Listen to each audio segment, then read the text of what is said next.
Welcome. This is Deanna Cameron and Kim Savage in Conversation, hosted by Belmont Books. Belmont Books is an independent bookstore in Belmont, Massachusetts. Deanna Cameron is an author, and her second novel, Homewrecker, just came out. Kim Savage is also an author, and her novels include Beautiful Broken Girls and In Her Skin. And now I will leave it to y'all. Oh, great. All right, Christy, thank you. It's a treat being here. We were all just talking about how we're a little bit at the end of the Zooms. We're ready for in-person events, but this makes it no less special. I'm so excited to be here with you, Deanna. You're having a busy month and a busy year. And I guess we're going to talk about Homewrecker and what happened that night together tonight. And we're going to have just a conversation right now, but please think of your questions. We want to talk to you, want to hear from you if you're out there. And we'll start those questions in about 40 minutes or so. So I'm looking forward to that too. I had a lot of fun with Homewrecker, I have to tell you, and I'm pretty sure that your readers say the same. It starts with a bang, right? Start Homewrecker with almost like a Dorothy in Kansas scene, right? Where your main character, 16-year-old Bronwyn, is waiting outside of school for her mother to pick her up, and mom's late, and there's a tornado warning, and the skies start to darken, and the wind picks up, and I'm laughing because I've got that going on behind me right now. In Massachusetts, the skies are getting sort of dark right now, and the wind is picking up. A neighbor comes when she sees her running to her trailer, right, and tells her that's a bad idea, because it is a bad idea to hop into a trailer when there's a tornado coming, and they hide in the convenience store and wait out the storm. I have to ask off the top, and forgive me, but was the Wizard of Oz illusion in my head, or is that a choice that you made? Because there is sort of, you've got a very clear a situation where a girl enters a world that is entirely unlike the world she's living in right now. Well, I've never actually seen the whole Wizard of Oz movie, so I think that was something that worked out well. That was like, sometimes readers point out things that you didn't realize, and I think that's what happened there, and I think that works out pretty nice. I think maybe I did it unintentionally, I don't know. I think it works. You've got the black and white scene in Kansas, and then you've got everything in Technicolor in Oz. Yeah. I like it. You described everything about the tornado so viscerally. It was really, it was exciting. My heart was pounding. You were completely hooked in from the beginning, which is what we all try to do, of course. Did you have to do any research on weather or tornadoes or? I did some. Not, I would say, an excessive amount, because I've always kind of been interested in storms. There was like an almost tornado here once, like when I was a kid, and it scared me half to death because I was at a friend's house, so I thought, oh, my entire family is going to die, and I'm going to have to go move to Africa with my uncle. And after that, I'd kind of been fascinated by them and equally scared of tornadoes. And I'd watch like documentaries about them, specific tornadoes, like the ones that always seem to happen in Oklahoma. And you don't live in the Midwest. I feel like we should clarify that. No, New York, definitely New York, which is not an area that gets a lot of tornadoes. I think I looked up once when I was scared because they were like saying, oh, there's some chance for a tornado with this storm. I was like, okay, wait a minute, what? And I think I looked up that like New York gets maybe 4 or 5 tornadoes a year, and they don't tend to be very strong, which is why hers isn't a full F5, EF5. I thought about doing that because I was like, but then I thought, no, that's not realistic for New York. We'll knock it down a bit. Sorry? It's a lot to throw at her. Yeah, that's a big tornado. I don't think there's been an EF5 since I think it's been almost 10 years or so. And so I had done kind of some research just out of fun. And then when I decided to write a book about it, I did a little bit more. But a lot of the things I needed to know to write that scene, I already kind of knew. Yeah.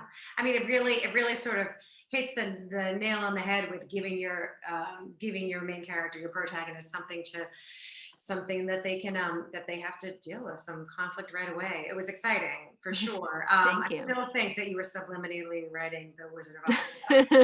We can talk about that offline later.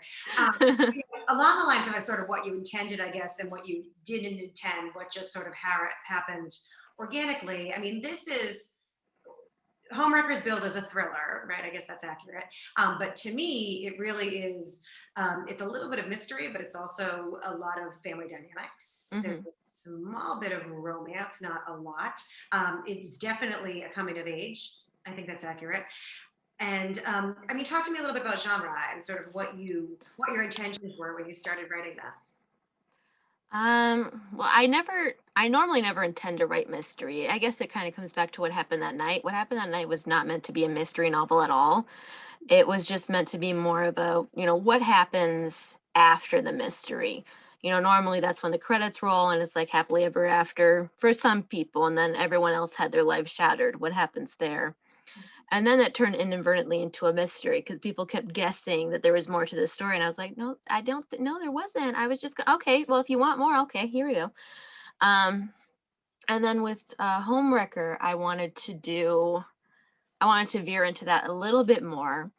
But it's not all the way there. It's not, I wouldn't call it a total mystery novel. I would agree that it's like mostly young adult contemporary coming of age, for someone who had her mom murdered, I guess.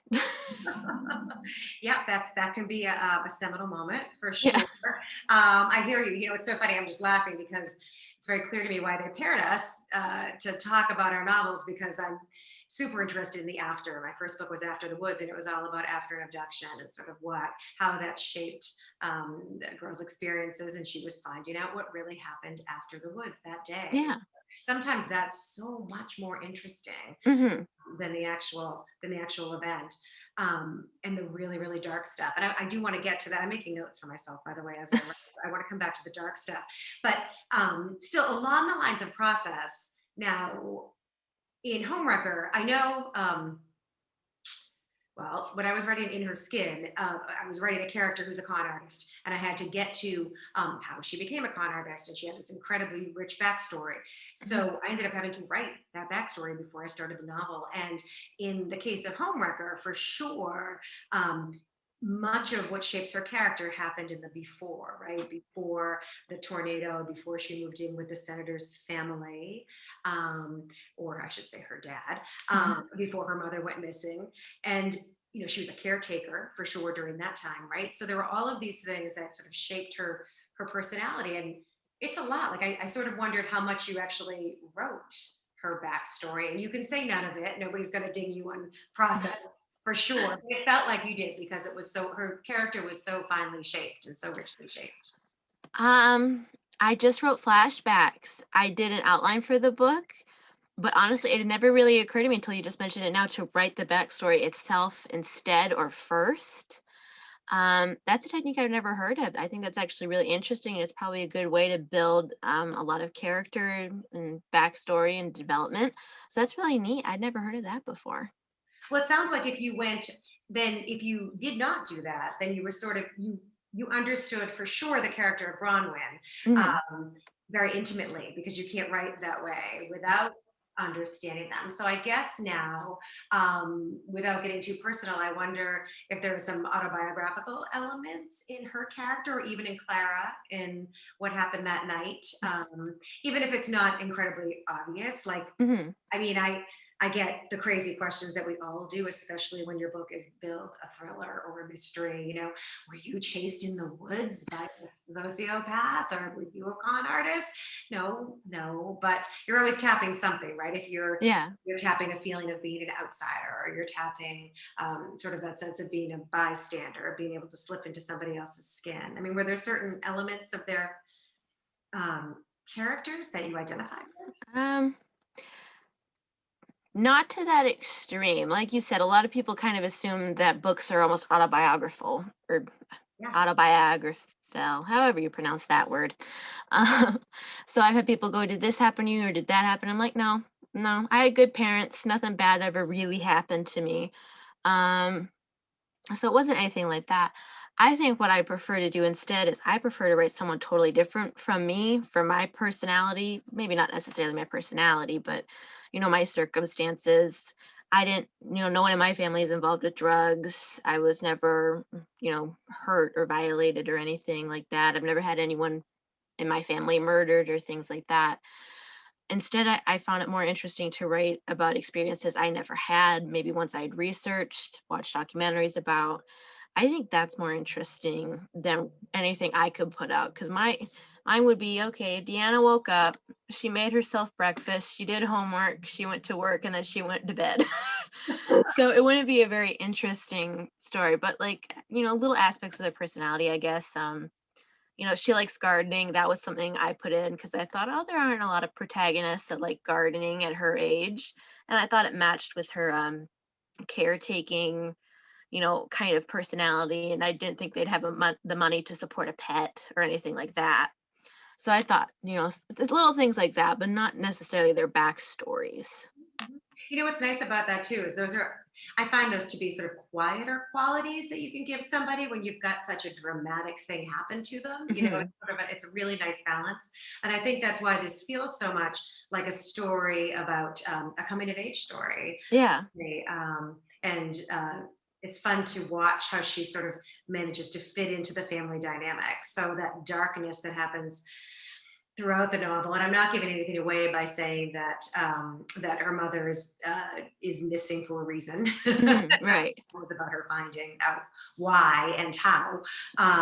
But to balance that darkness is sort of, it almost gives the reader a little bit of a break. Right. Yeah. Yeah. Well, okay, so about darkness, I mean, my novels for sure have been described on occasion as uncomfortable to read, but I consider that a compliment. But I don't find the things in my story that other people find dark, the really dark places. Like hmm somebody can be kidnapped, but what I think is darker is sort of the character of the mom who sees herself in the child and is trying to live out maybe her own ideals of perfection, that sort of thing. Like, so do you find, well, first of all, were there folks who, well, I should ask, do you pay attention to reviews and Goodreads and that kind of stuff? Oh yeah. You shouldn't do that. You know that, right? You're not I looking. know. I know I do. I shouldn't, but I do find there to be some helpful feedback. Sure, sure. Well, I'm wondering then if you had either of these novels in particular called Dark, and sort of how you feel about that. Not so much Homewrecker. I haven't really found anything about Homewrecker being dark, and that was almost Yeah. intentional because I thought, well, I guess when I was writing it, I didn't think of what happened that night to be as too dark. I think I was too close to it.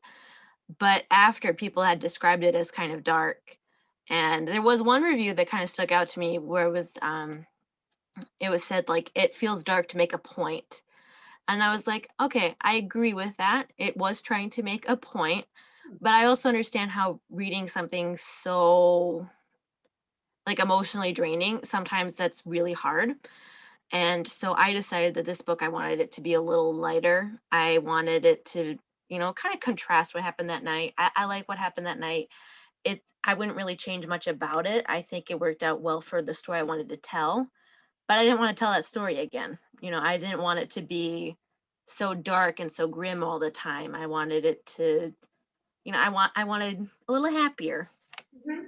So when somebody is saying in a review or in feedback to you that they thought that the book was making a point, do you think they mean moralizing, or is that sort of is that putting too fine a point on it? Like, was that the now I'm asking you about a very specific Yeah. review, and I don't mean to do that. I think actually what I'm really wondering is, what do you want your readers to take away something from either of these books? I would like that. I'm not so particular as to say certain things, although there are ideas that I had in there.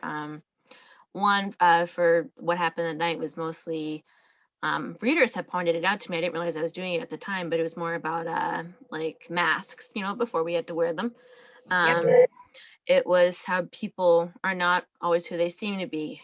Good people turn out to be bad, bad people turn out to be good. There are neutrals. Um, And so that was kind of a theme for what happened that night. And I don't know, maybe the criticism was just kind of pointing out how there were certain areas where maybe I was trying to sound scary or something. And I'm not really sure. It wasn't something I could communicate with. And even if I didn't or wanted to, it was like, okay, people have different tastes.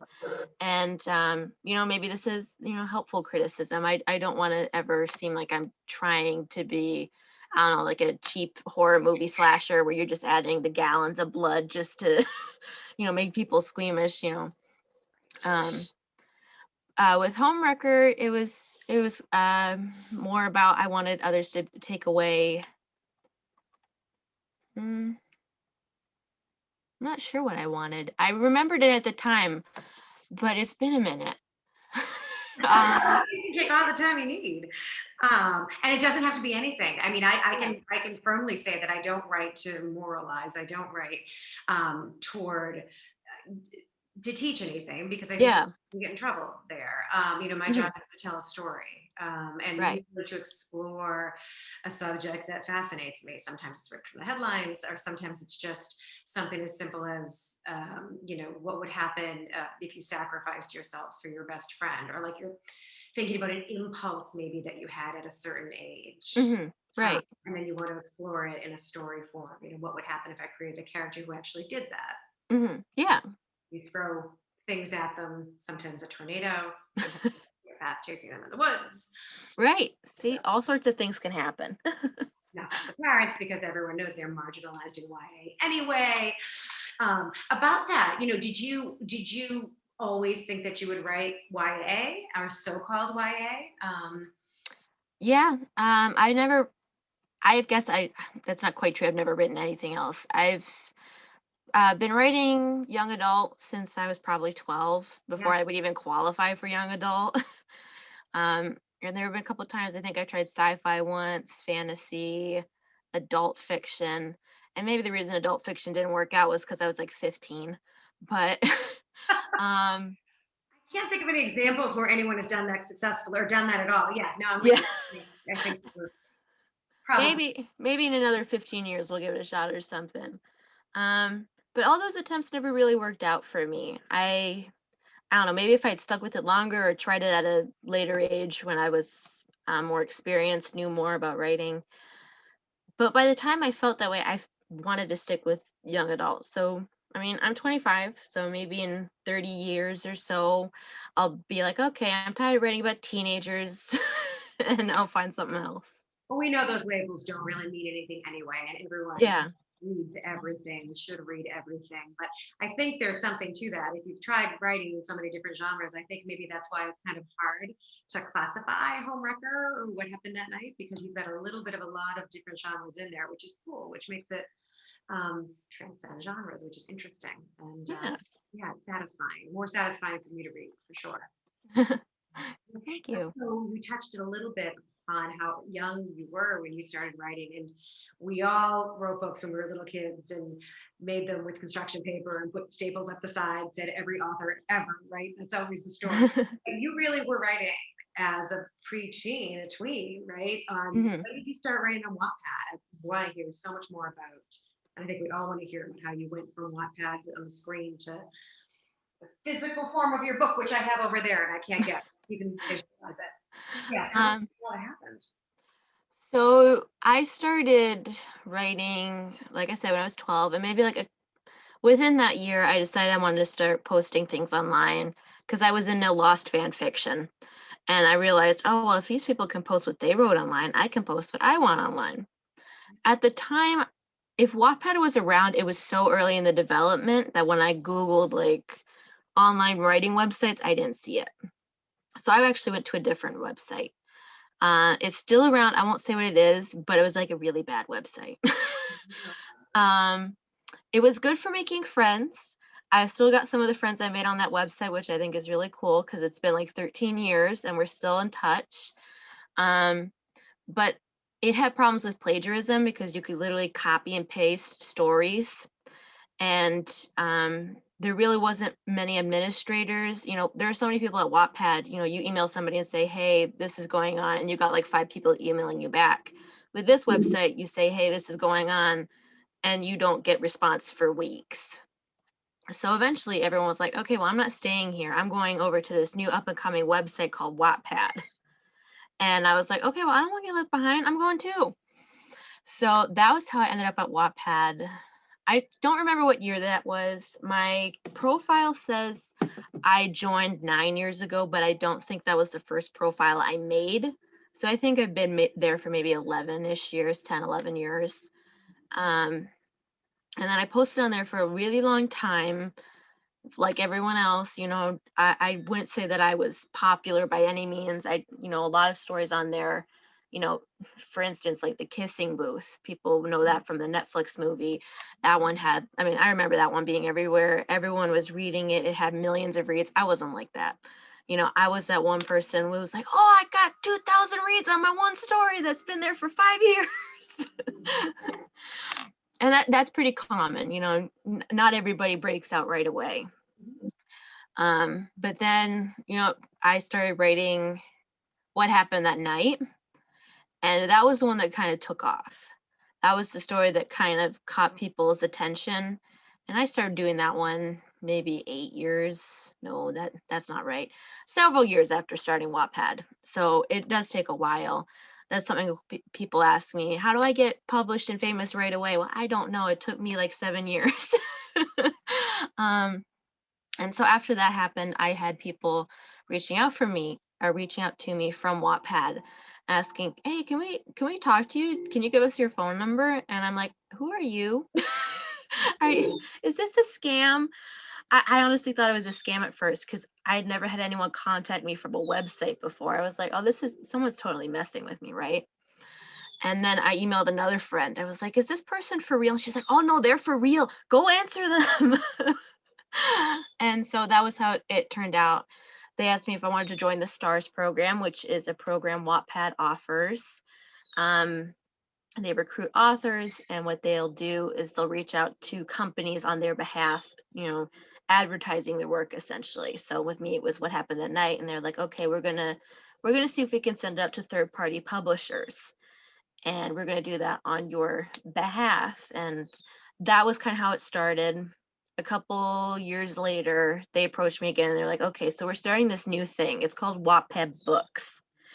And I think they told me I was like the first author they told about it. And they were like, okay, we want What Happened That Night. Are you willing to do this? I'm like, oh yeah. About how many reads had you had by that point? Because I had the feeling that we have some writers. I'm guessing we have Wattpad writers listening to us right now. So about how many did you have at that point? It's hard to tell because they you can't really keep a record of how many you had at a certain time. So this would have been like October 2018. I think maybe the story had it's kind of hard to say. I want to say maybe close to 1 million reads. But I'm not sure if that's right or not, because I think it's still kind of sitting around 1 million. So I would say at least around several 100,000 to maybe 1 million. But with Homewrecker, they reached out to me before I had written one word. Sure. And then it was, it held the reads for Homewrecker.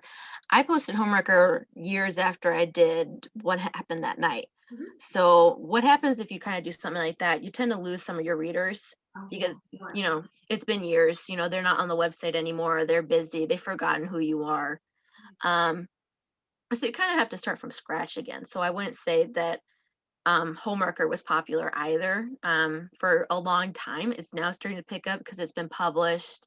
There's a lot of advertising about it. So recently, like within the past few months, there was more about that. But before, it was sitting at around like 100,000 reads for like the longest time, which I know is still a lot for some people. But for like a 70 chapter book, I would say that's kind of reasonable if you have like an established fan base, which I did. It was small, but I had one. Yeah. Forgive me, my understanding of Wattpad from a ways back, and this may now have changed, was that you're releasing it in installations. Is that right? Is that not okay? It still works that way. Yeah. Okay, okay. So you have fans waiting for more and more, and Mhm. they reach out to you and ask for more. Like, what is that like? Some will. I know other authors struggled with it more, Mhm. particularly authors who have like those million read books. You know, when they post, they get a lot of inquiries going, when's your next post, post, post, post. And I know that they said that gets kind of, because some people get very aggressive about it, like you better post or else. I never really had that problem. I had maybe like a couple people going, "Oh, I can't wait for the next chapter." And if I was late, because I tried to keep it on a schedule. That's another thing I think will help you with Wattpad Reads is if you have a very set schedule when you're posting your chapters, so then people know when to expect them versus just posting them randomly. Mhm. So if I was ever late with a chapter, sometimes I would get like a message going, "Hey, it's Thursday. I was looking forward to a chapter." Um, and I was totally fine with like little messages like that. It probably would have been different if I had been like one of my friends and they got messages constantly just being like, we want you to post and we want it now. Yeah, it's almost like having like several dozen agents sort of tapping you on the shoulder, I would Right. think. Where is your work? Where is it? That is so interesting. I'm guessing, I'm assuming that we have people listening who are working on Wattpad right now. And do you have any advice that you would give them if they've been posting and maybe they feel like they don't have as many reads as they might like, or they haven't been offered a contract, which I guess is what it is to to create a physical book and ship it out. What would you say to them? Well, I used to say like the normal thing, which was just read a lot and write a lot and don't give up. I know that's not necessarily the most helpful advice, but oftentimes like advice is so different, for every person. So I guess I'll say what actually I think helps getting reads on Wattpad. First of all, I think with having a schedule, like I mentioned before, some people like to post just randomly, and that might work for you, but I think it's better to say, okay, updates are coming every Monday and Tuesday every week. I personally found that to work out a little bit better for me. Having a good cover for your story, and if you're not great with graphic designs, Canva's a really good place to go if you need some graphic designs, or you can reach out to other people. I don't know, years ago on Wattpad, they used to have clubs where you could ask people to make covers. I don't think they have the clubs anymore, but I think you could probably, ask a couple of your other, people on Wattpad and ask where they got their covers. A really good cover helps. And this is probably the biggest thing. I've been reached out by a lot of people on Wattpad going, how do I get published? I want my story to get popular. And I don't always respond to those because then it often leads into, okay, well, will you read my story and edit it for me and do that? And the answer is like, no, sorry, I don't have time to be your free editor. But sometimes I will check out their story just to see what it looks like. And so often it's like one gigantic paragraph and there's no punctuation. The dialogue is all messed up because they're not spacing it out. So I think one of the things that honestly just helps you out the most is just having your space look neat. A lot of the questions I get come from people who don't have neat books. They're missing punctuation.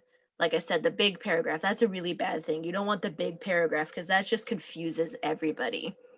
And then you don't know who's speaking. Is this person still speaking? Is that person, So making sure that your book looks professional is a big thing. And I guess that's what everything else boils down to is just make sure, if you're trying to offer something to somebody, make sure it's in the best possible position to offer it. So have a nice cover, punctuation, please, please. Use the capitalization button. It's right there, caps lock. Do little things like that. Interact with other authors as well.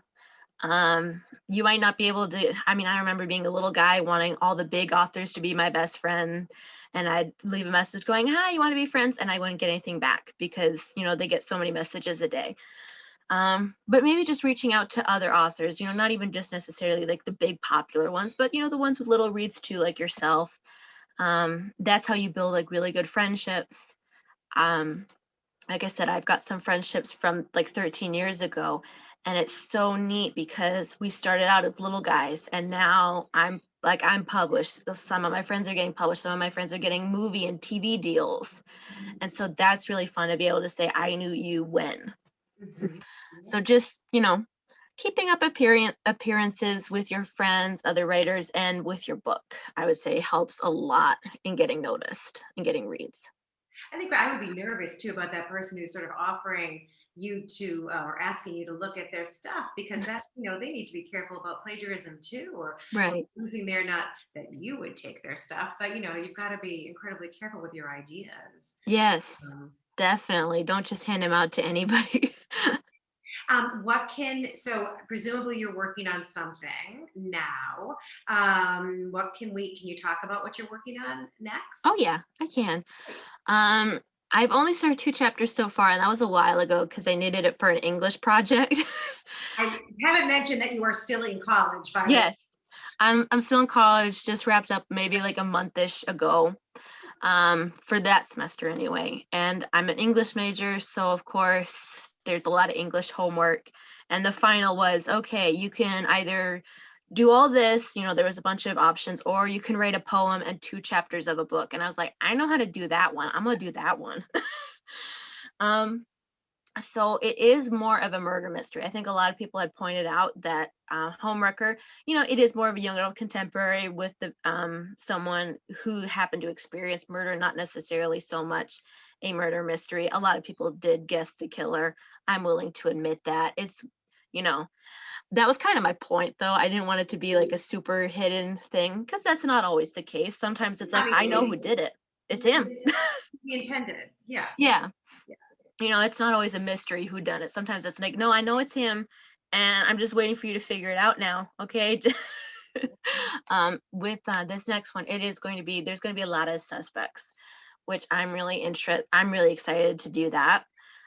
Still a young adult because that's where I like to write. Um, I had been telling people it was kind of inspired by the relationship dynamic between Prince Charles and Princess Diana, and that's still kind of true. But now, here's what happened. Olivia Rodrigo released her album Sour, which I Yeah. love. Who And doesn't? I was, well, sorry. I said, who doesn't? I know. Yes.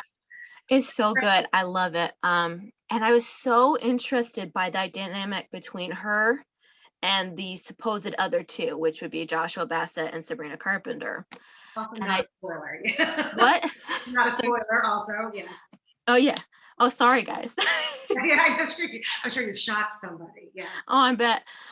There you go, guys. Anyway, I was so interested by that dynamic, and because it's so close to how it would be with Prince Charles, Diana, and then Camilla, I was like, okay, I've got like one chance to do like real lovers quarrel. I can't write about this again probably because then it'll be done.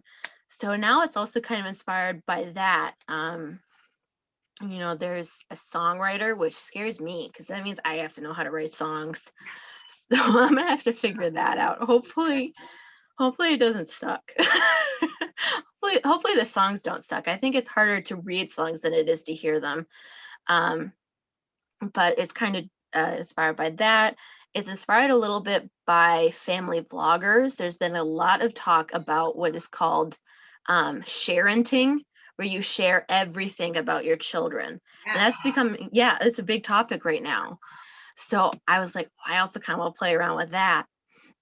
So what it essentially is, a girl dies, of course. And it's like, okay, well, everybody loved her, but everybody also wanted her dead. And this is the first time I'm going to have a protagonist who's also a suspect herself, which I think will be fun. And she kind of ends up getting herself involved in a big scandal, because they're all people who are kind of known already to the media. So it turns into this big thing, turns into a social media war essentially. And one of my tagline for this book is essentially, when you point the finger at someone else, 4 point back at you. So I'm kind of excited to write this one. It's about a lot of revenge and scandal and social media. Yeah, it sounds very like E. Lockhart, Mindy McGinnis, not Mindy McGinnis, Karen McManus-esque. That would be amazing if I could do it as well as them. Yeah. That sounds incredible. I mean, Thank you. I'm already in. Definitely in. And again, like it's not something that I feel like I've seen yet either, which is Yeah. Hopefully not. Hopefully there aren't people after who are like, oh, well, this is really close. right, right fast, right, really fast. No. Well, we have it undocumented right now, June 2nd, 2021 is my idea first. Okay, yeah, exactly, right? Yes, we have it on tape and it's being recorded. Yeah. Yes, there we go. Trying to think about it, people.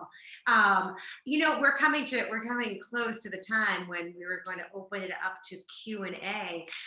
Before we do you have anything else that I didn't cover that you'd like to add? I was going to ask you about the sort of slow burning romance in Homewrecker. I don't know if that's something you want to talk about a little bit or. Oh, sure, we can talk about that one. That's one of my favorite parts. Yeah, good. Oh, good. Yeah, please. And why did you choose to? It's not marginalized at all, but it's not the feature. It's not the Mhm. the largest plot point for sure, which felt just right to me. Yeah. Yeah. Well, I guess there has to be a little spoiler in here. So if you haven't read the whole book, plug your ears now. I really cared about Ethan. I cared about the relationship a lot. I put a lot of time into making him a likable person. Hmm. A problem I had with so many love interests before was that they were so bland. You don't know who they are outside that relationship, with the protagonist. Someone had pointed out, not with my books or anything, it was about someone else. They were like, how come in all these movies, all these romantic movies, the girl falls in love with a guy who has the personality of like a dishcloth? He's got no hobbies, he's got nothing else outside of her. He just, sings love songs and takes off his shirt all the time. And I didn't want that. I wanted him to be someone who was likable. And this is kind of a theme of the book, on his own, to be likable on his own. And I feel like a lot of people responded to it very well. So I think that worked out. Um, but I cared so much about the relationship. I thought, when they get together, I don't want them to break up. I don't want to do that. I don't know how I would get them to have a fight that would cause them to break up, because their big fight is really in the beginning of their relationship before they even get to know one another. And then after, I was like, I don't want it. I don't want to do that. I want them to be an example of a healthier, stable relationship. Because sometimes I think the idea that couples, teenage couples break up constantly, like, oh, today we're together, tomorrow we're not. I kind of get tired of that, especially in books where, like, towards the third quarter of the book they break up and then they get back together at the end. I know I did that for What Happened That Night, but I wanted to do something different for this book. So I thought, okay, if this is going to be how it is, then it kind of has to take a back seat, because I don't want them to get together until the end, really, unless they're going to probably break up, because I just don't think it kind of works for her to be in a relationship for a good part of the summer.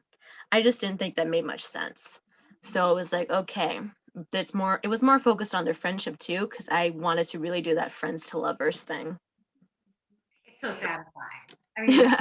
more satisfying, not trope. I'm not going to say trope, but situation out there for sure. Oh, Um, yeah.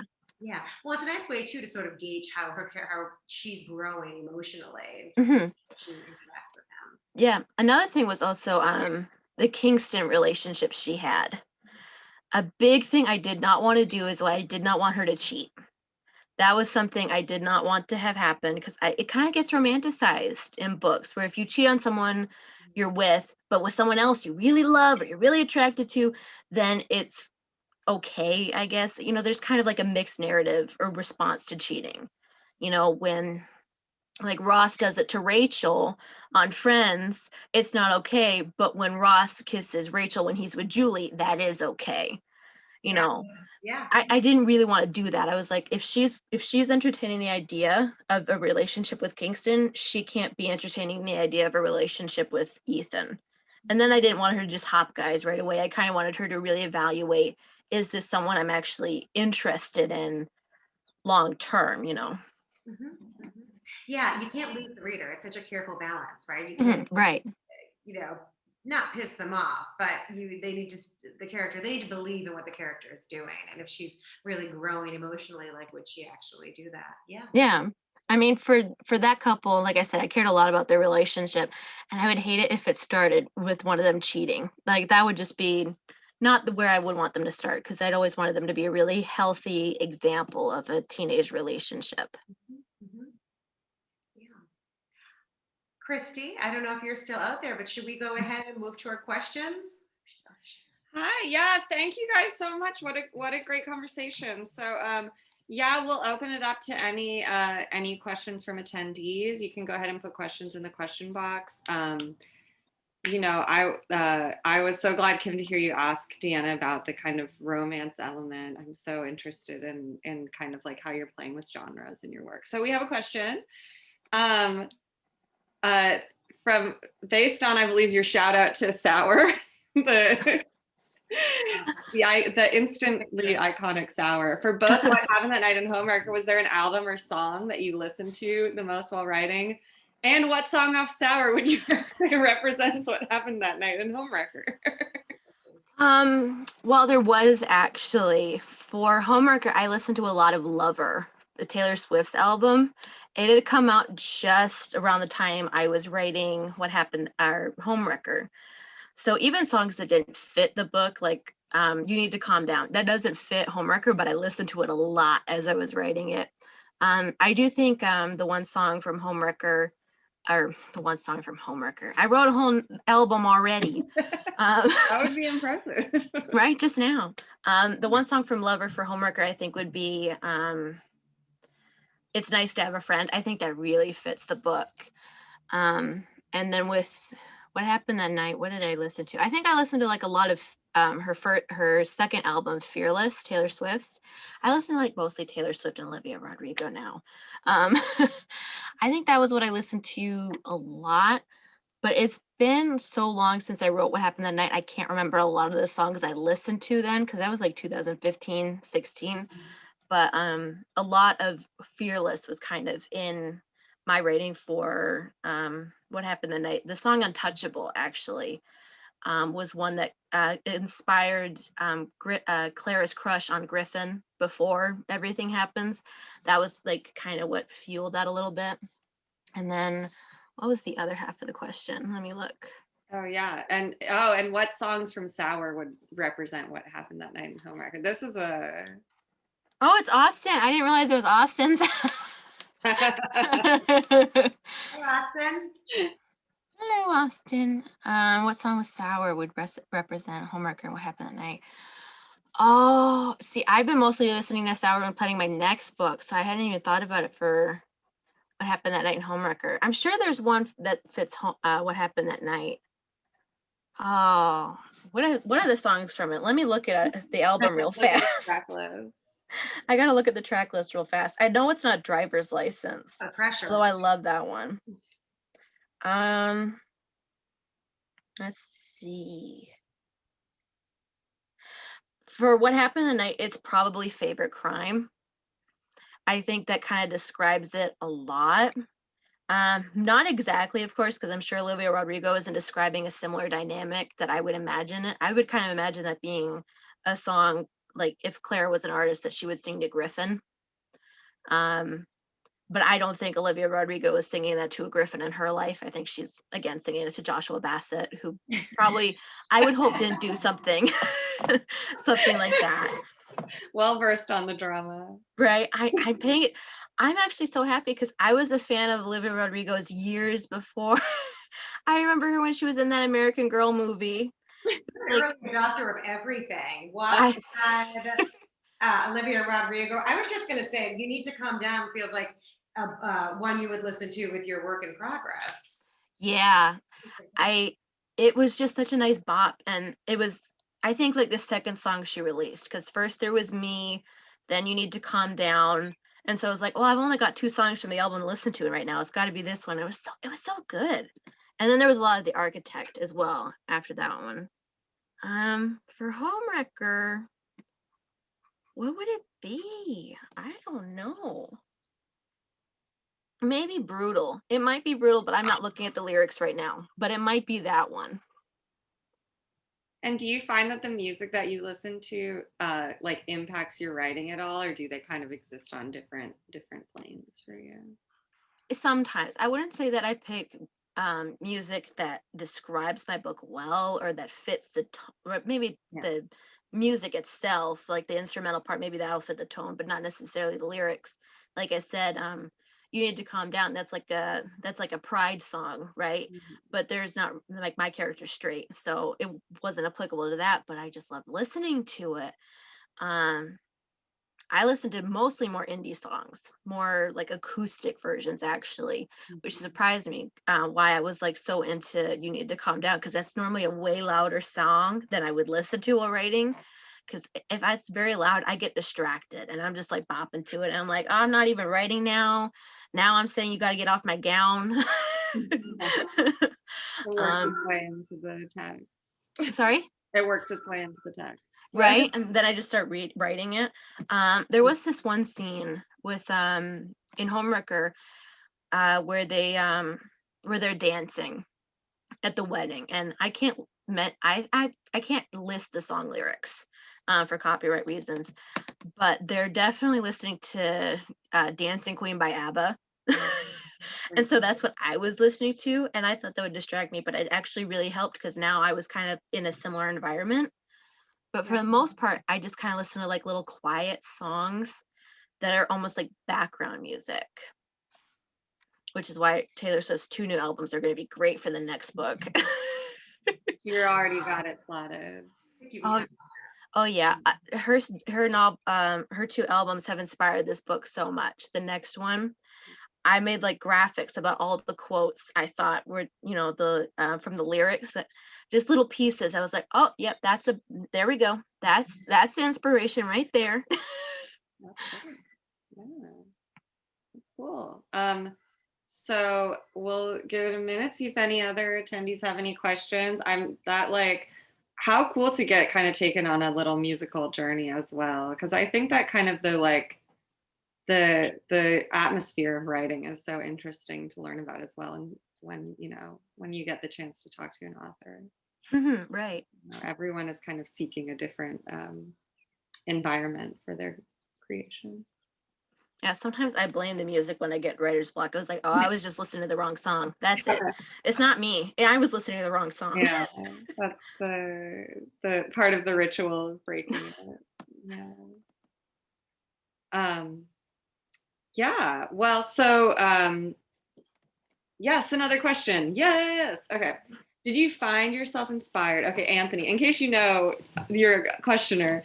Anthony asks, do you find yourself inspired by other media when you are imagining scenes in your writing, like films? Sometimes, but not, I would say, in depth. I mostly try to like analyze how the actors react because I know with script writing, it's not so detailed as to say like, oh, this character blinks for a really long time, scrunches their nose a little bit, does that, it's the actor's choice mostly for those little moments. And so I'll kind of do that just to see natural human behaviors when they're kind of confronted with an emotion or, something like that. And I'll add, little pieces of that into the book just, to help me get a better idea of how to describe a person going through this emotion or that emotion, this fight, or, this type of scene, that sort of thing. Mhm. Along those lines, do you find yourself avoiding certain texts? I know that I will find, I have certain touchstone texts that I'll come back to while I'm writing something, but it cannot be anything like what I'm writing. It can't be anything close. It might need to be poetry, or it might need to be in a completely different genre. But it can't be too close. So a lot of people don't. I know a lot of writers won't read anything at all while they're working, and that makes sense to me too. um I don't really have any sort of restrictions for reading, except it has to be in first person. Mhm. I can't, like I said, I guess I didn't say that. I do read a lot of young adult. That's pretty much the only thing I read because that's just the genre I like. Um, and I'll read whatever I want. I usually can't read anything too lighthearted or too fluffy, anything that it doesn't have substance, because then I get bored. You know, it's fine to watch that in a movie, but a book, I kind of get bored with it. I do like the books to have a little more substance, but I'm becoming less picky, just a little less. But it has to be in first person, otherwise it'll throw me off. If it's in third person, I get thrown off. I don't know why, but that just happens. In general, or just when you're like in the process of writing? I don't know. I've never tried it when I'm not writing, because I've usually been writing. You're never not writing. That's an enviable state to be in. For a while. I don't know if I've ever met anyone else who's specifically liked it first person as opposed to third. Yeah, I used to read third person years ago, and I didn't remember it bothering me then, but now I just don't like it. And maybe because it messed up my writing for so long that I've actively avoided it. I think I tried once to read like a book everyone was raving about, but it was in third person. So I was like, okay, I'll give it a shot. And I made it through like 60 pages before I was like, no, sorry. It seems like you like to have a personal connection with whomever you're reading, and that Yeah. you get when you're reading something first person. It's Right. a bit of a remove when you've got that omniscient narrator. Yeah, I would agree with that. That might be it for questions. Okay. No, Who's your Homewrecker movie or TV dream cast? Okay. Hey, Crystal. Okay. All right, so I don't typically cast my characters in my mind because it's so hard to come up with someone who looks similar to what I want. I've often just come up with casts so readers kind of get a sense of what I'm looking for. But there was one guy, and I have to look him up real fast because I don't know his name, but he was from the movie The Mutants. I think that was last August. Is that what I'm looking at? I'm trying to look him up real fast. What? Sorry? I realize that you're looking it up. That's awesome. Yeah, because I can't remember who he was specifically in the movie, but I saw the trailer for it. I never even saw the movie, but there was this one guy in the trailer who looked similar to how I pictured Ethan. And all right, judging from these pictures, like I said, I don't know him exactly, but I think it's Henry Zaga. I think that's who I picture as Ethan. Maybe. So you're really just kind of You're not even thinking in that world. You're not even in that zone of like what actor would play it, because they exist so much in your.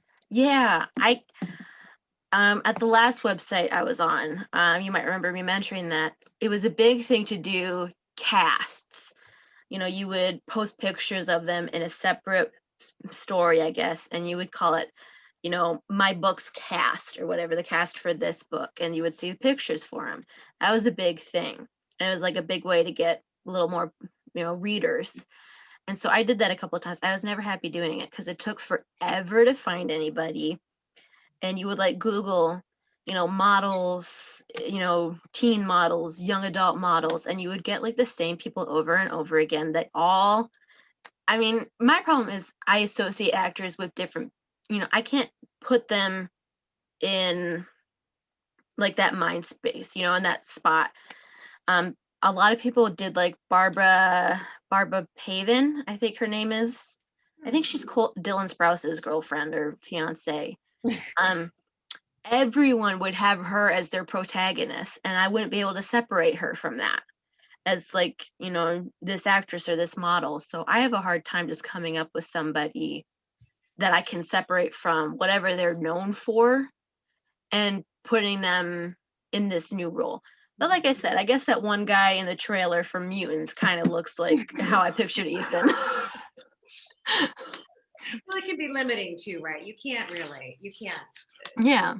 continually think of somebody as an actor. It's too hard. It's fun for readers though. It's very fun for readers. Yeah.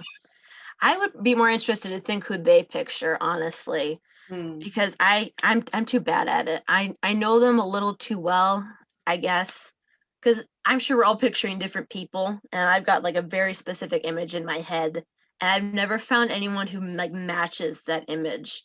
So I think it'd be more fun for readers to come up with it, because I don't think their image is so specific. So I think they'd be like, okay, blonde girl, you know, I can't remember what color Bronwyn's eyes were. Brown, maybe? You know, they'd be like, okay, so it's this person. And I'd be like, okay, you know, I'd be interested to see who other people thought Ethan looked like. That one especially. That one I think people have a lot of fun with, trying to find males that look the right part.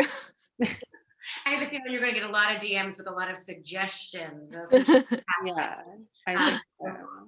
That's our task as readers. Yeah. Task. Now we have our own tasks. Your turn. Okay, well, I think that's about our time. Kim, Deanna, I want to thank you both so much for being here. Thank you. For being a part of this. It's been a real joy to get to share this with you, and thanks all for your for being here as well, for asking great questions. And once again, this event was hosted by Belmont Books, which is an independent bookstore. So if you'd like to purchase Deanna and Kim's books, which kind of sounds like you should, BelmontBooks.com. Yeah. Yeah. All right. Indeed. Thanks for coming, everyone. Deanna, this is a Yeah. pleasure. Thank you so much. Of course. Yes. Thank you all. Thank you for having us.